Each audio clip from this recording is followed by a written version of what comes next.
Hey guys, so here's some filler content while we make some slight renovations to the new Florida studio. So for those of you guys who missed our live stream with Brandon Tatum about 2 weeks ago, didn't see it, didn't watch it, whatever, what I've essentially done is actually cut up what I thought were like the three best exchanges throughout that whole live stream. So if you watch nothing else, you got nothing else from it, I would say watch these three parts. I thought they were very good. And so what I also did for clipping purposes is I left in a lot of some of what the other figures were saying on that panel, just basically so that you can kind of get the context and kind of get a view of the broader discussion. But I also did leave timestamps throughout the video of where it's just me talking if you only want to hear my responses. So either way you want to watch it, go ahead. And I have some very epic videos coming for you guys very soon.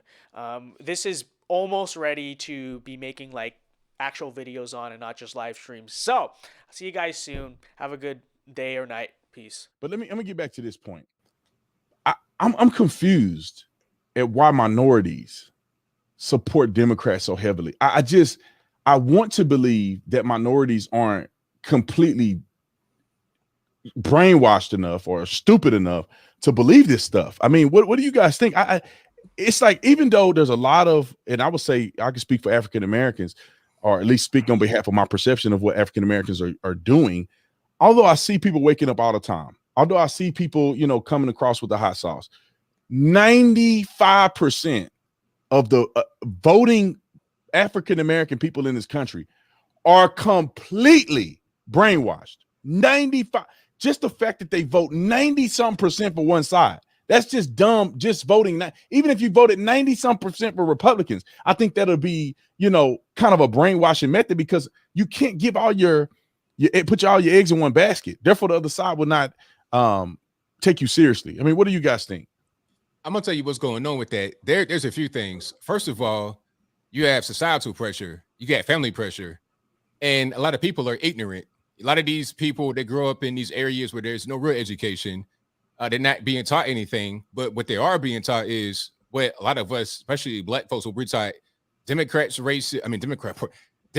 the good people. Republicans race, wish it was the other way around. Yeah, it should be. Right. Republicans are the racist. Democrats are the good people. We vote Democrat, and this family is what we do. And there's never any questioning of it when you were a kid to your parents. Because when you want to ask questions, well, why is that so? Why is that so? You're not going to get an answer. You might mess around and get a whooping for even asking when you're a small child. So you just grow up doing that, and then it becomes a societal thing. It becomes your peer group. They're all one way. Friends, family, teachers, administrators are all one way. TV, everything. All of it just goes toward, well, you got to just vote this way. And then, like I said, there's ignorance going on. We just don't even know anything. When you see some of these man on the street interviews, and they say, hey, who was the first president? Yeah. George Bush. How many continents in the world? They count on their fingers. They don't know. This ignorance. So they don't even understand what's going on. And a lot of these Democrat-run areas, they want to keep that ignorance there. They don't want to advocate for school choice or homeschool or any kind of alternative method outside of these failing public schools. Out here where I live in Tennessee, a bunch of kids walked out of their school when they went back because of the school's conditions, physical conditions. We're talking about mold. I mean, you have a whole year off because of the virus, right? You can't fix this school up. You're getting paid $11,000 per student. You can't put a little bit of that into fixing one building of the school up, just maybe. Stuff like that is what keeps a lot of people from understanding the truth, from seeing the truth, the ignorance and social pressure. And of course, the welfare state, that's a big part of the reason why, people become reliant upon the welfare state. They're relying upon their checks and their stamps. So then when the Republicans say, hey, we're going to cut that, oh, see, they want to take your stamps, want to take your money away. Really, it's not their money, it's the taxpayers' money. But again, it goes back to the ignorance. Want to shut down your Obama phone? Yeah, exactly. Can I say, I think, I've thought about this a lot, actually. And I think it really boils down even less to a question of policy, more so than it does identity. And I think, there are probably policies that mainstream minorities disagree with Republicans. But I think for the most part, you look at, especially on social issues, most minorities actually tend to be by polls more socially conservative, more traditional on issues, which you would think basically puts them in the more like traditionally conservative Republican camp.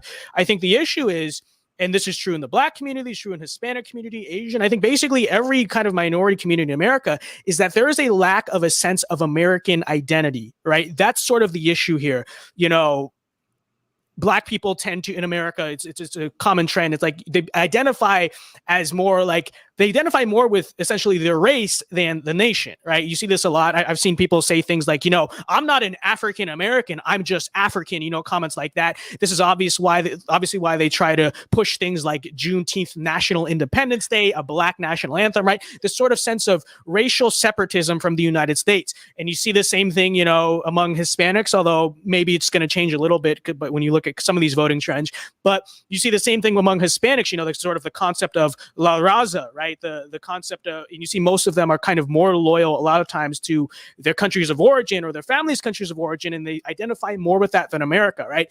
And, you know, with Asians, it's a lot of times the same thing. The problem, of course, is that, you know, as a conservative, as Republicans who are sort of the conservative party, the nationalist party, right? We are kind of the party that's like more of the party of America and American identity, whereas obviously we kind of look at the other side. They're more of the globalist party, right? They're more of the anti-American. And when I say anti-American, I talk also about the sense of American identity sort of party, right? And so if you're not identifying really as a solid American, it's going to be very hard. Even if you agree, you know, I'm against abortion, maybe you're like Hispanic and I'm like a Catholic and so I'm very traditional and all this stuff. If you're not identifying as an American, if you're not really buying into the concept that you live in the United States of America, how are you ever really going to come over to our side? Because I think that's kind of the first step before you even get into policy. It's like, no, we identify as Americans. We are patriots. We are nationalists for America. And if you're not on board with that, how do we even ever try to win your vote? So I think that's what needs to really change first and foremost. Yeah, I think, man, that's an incredible point, incredible observation. You know, something that I don't think I've brought up before is that identity with America. And if you hate America, the party that loves America, and then they deem loving America as being racist, it's almost impossible for you to socially be accepted in that group. And it's crazy to me, man. It is crazy to me. I know we went over there and I felt like that we stayed over there for 20 years, 21 years or so. You know, we're going to have to stay over there now. And one of the people who super chatted just a minute ago made an incredible observation of saying that it's worth us to stay there and make sure we protect these people and control that region, because everybody knows, and you can see it, it's clear as the noonday sun, that China is going to fill that vacuum. China is going to control the natural resources and control that region, and that's going to be another step in the wrong direction for America. What do you guys think about Afghanistan? And then we'll talk about, or at least the American approach to Afghanistan, and then we'll talk about Creepy Joe's response to it and why it's incredibly dangerous for America.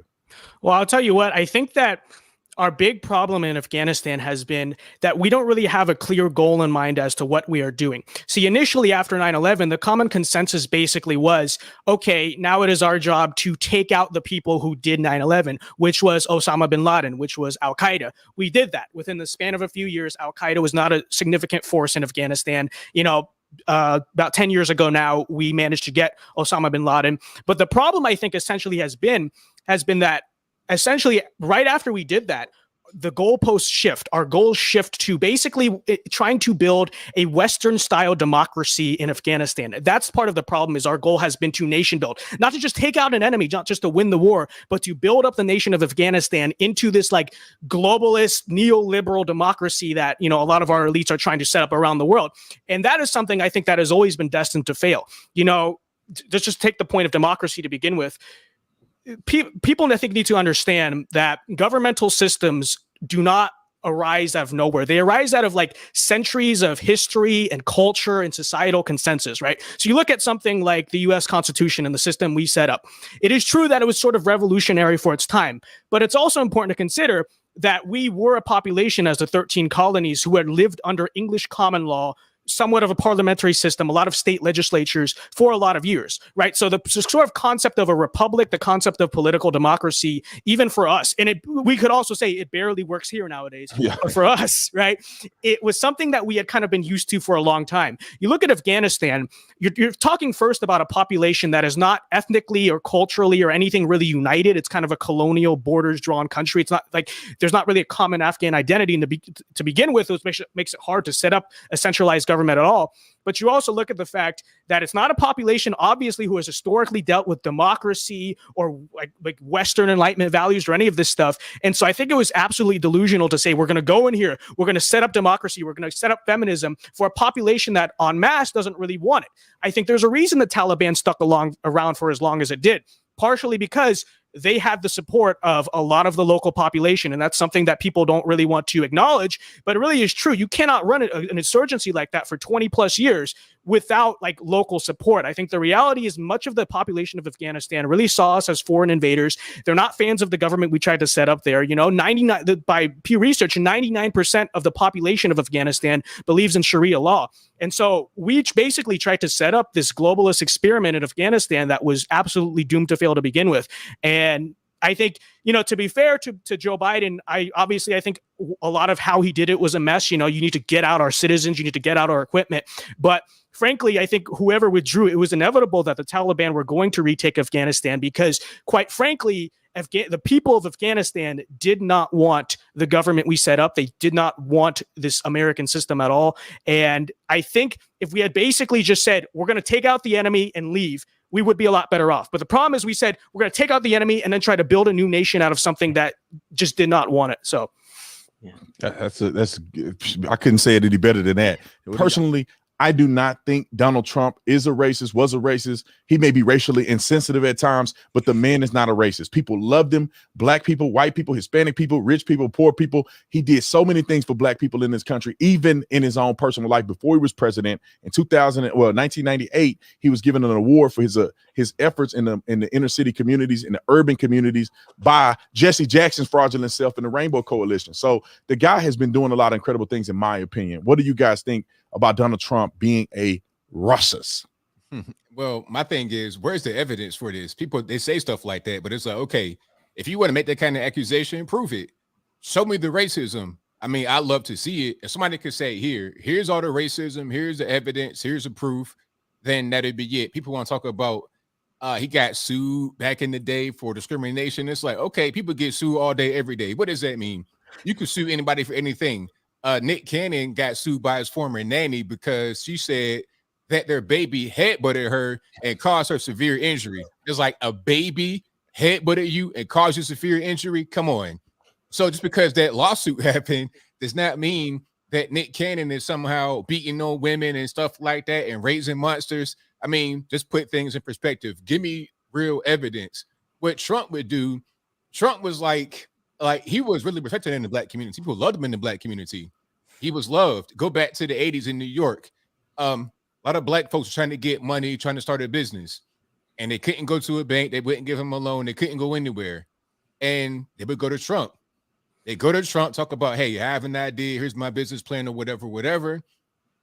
And Trump write him a check and say, hey, whenever you get back rolling, come back to me, pay me back. Don't worry about it till then. And then a lot of times, if not all the time, they would come back with a check and Trump rip the check up, tear the check up, throw it away, take their hand. Good luck with your business. We'll just straight give money away. That's why he won that award. And then my last thing, you guys know Rand Paul is an ophthalmologist, works on eyes. He's an actual eye surgeon. Trump funded at least one of his trips to Haiti to do free eye surgery. So I don't know what kind of racist funds free doctor visits to work on cataracts and stuff like that in a third world type black country. I don't know what kind of racist does that. I mean, I definitely don't think he's a racist, but I would also say, I think we reject, and I think we should all frankly reject this whole debate to begin with, because what this essentially is a left-wing setup, right? They'll call basically anyone who's a threat to the system, Trump, Tucker Carlson, whatever figure we're discussing here, they will immediately try to put you as a conservative essentially on defense, right? So they immediately try to say, you are a racist, you're a white supremacist, you're a fascist, whatever it is.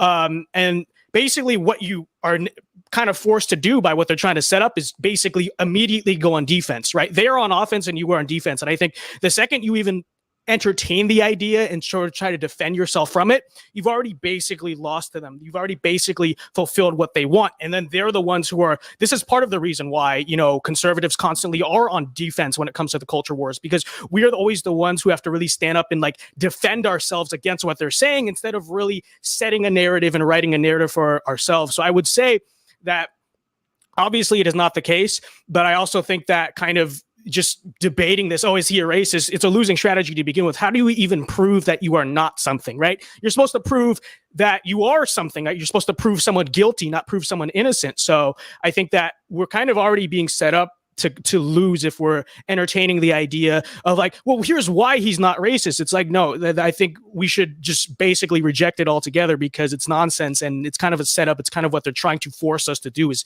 go on defense. 100%. You made an incredible point. Is that it's almost like going to a trial.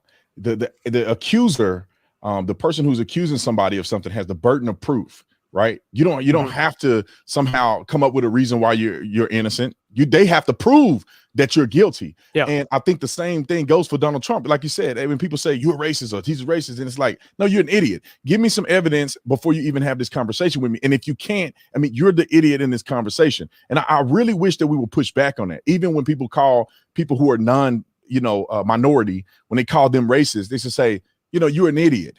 You're a racist. You know, you shouldn't even have to say, well, I'm not a racist because of XYZ. It's like, no, you're an idiot.